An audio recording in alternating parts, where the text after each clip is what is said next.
Today's our topic is mutual inductance of two long solenoids. This topic is divided into two cases. As you see here, in case 1, we take two coils.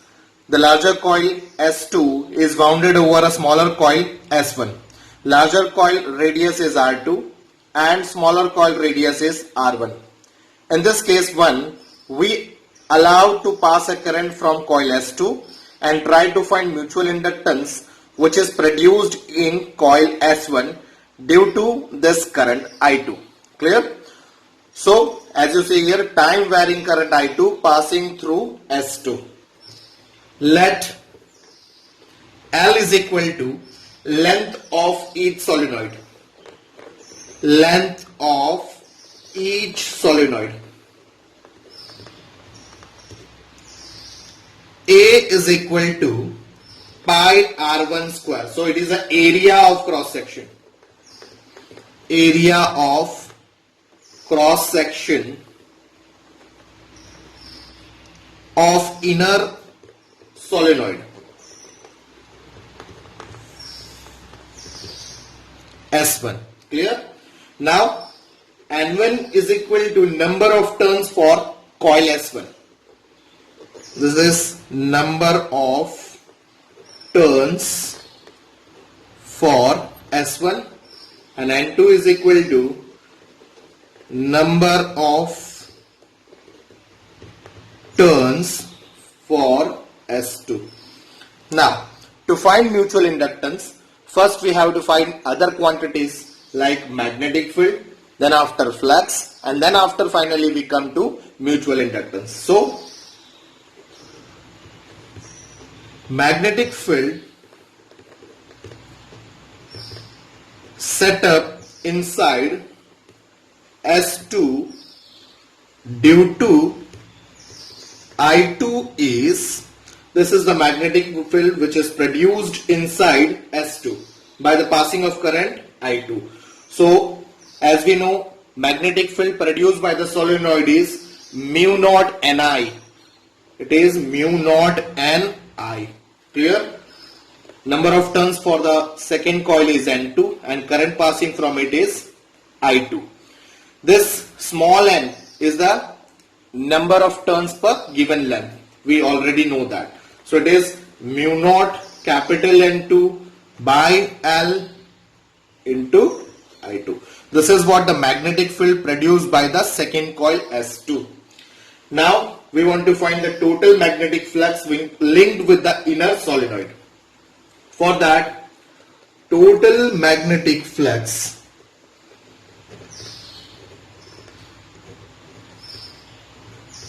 linked with inner solenoid S1 is, inner solenoid S1 is, it is flux phi 1 which is equal to, flux phi is equal to NAB, we already know that, but it is the flux produced by the coil 1, so for that it is number of turns is N1, area A, and it is magnetic field produced by the second coil. So by that, putting a value of B2 here, we got this equation as mu naught N1 N2 by L into A I2. Clear? So here what we do? We substituted the value of B2 from here to in this equation. Clear? Now finally we come to mutual inductance. Therefore, mutual inductance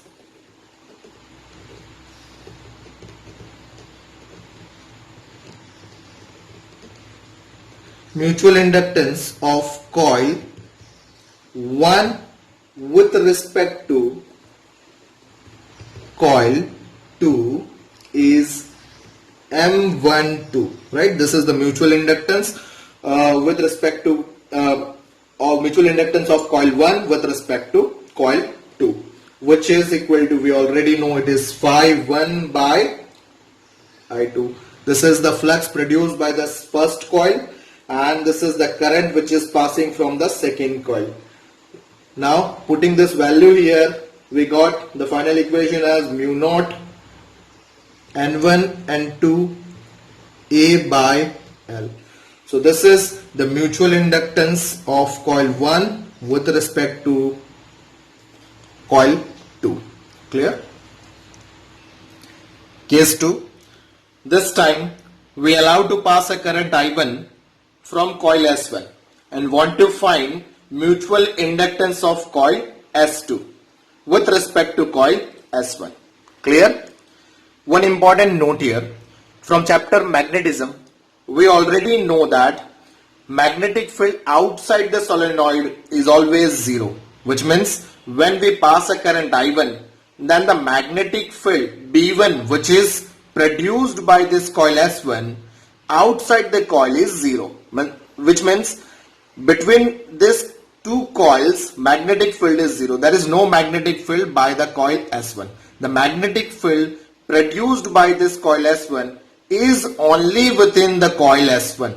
So that's why when we calculating a flux phi, then we take an area of the smaller coil only. Remember, instead of taking area of bigger coil, we take the area of smaller coil. That is a very important thing here.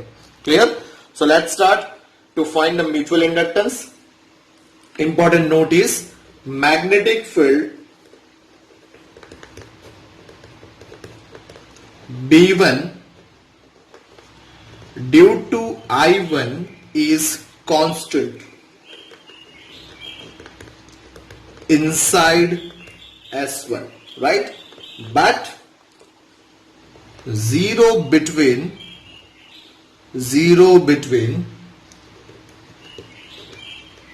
the gap of two solenoids.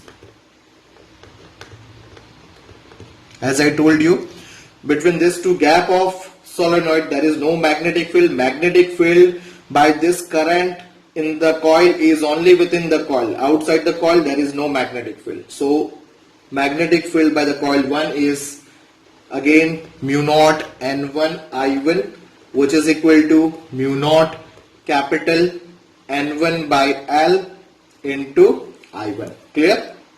Now to find flux, therefore total flux linked with the outer coil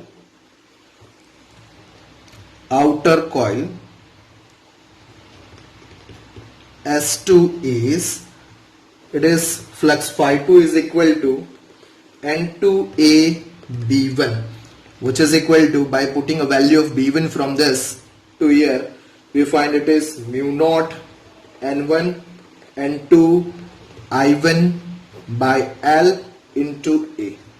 Clear? Now for mutual inductance, therefore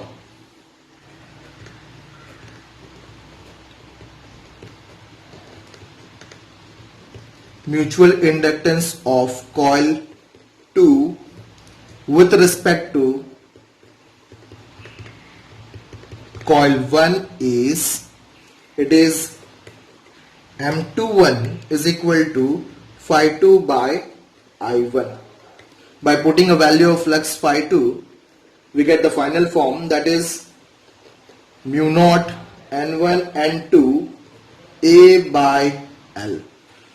So as you find here, this mutual inductance is of coil 2 with respect to coil 1. Now you find this equation as mu naught N1 N2 A by L. This is similar to the equation of M12, which means we can say that hence M12 is equal to M21, which is equal to common mutual inductance M, right? And which is we commonly write as mu naught N1 N2 A by L. This is the final form of mutual inductance. So it does not depend upon the current of the coil.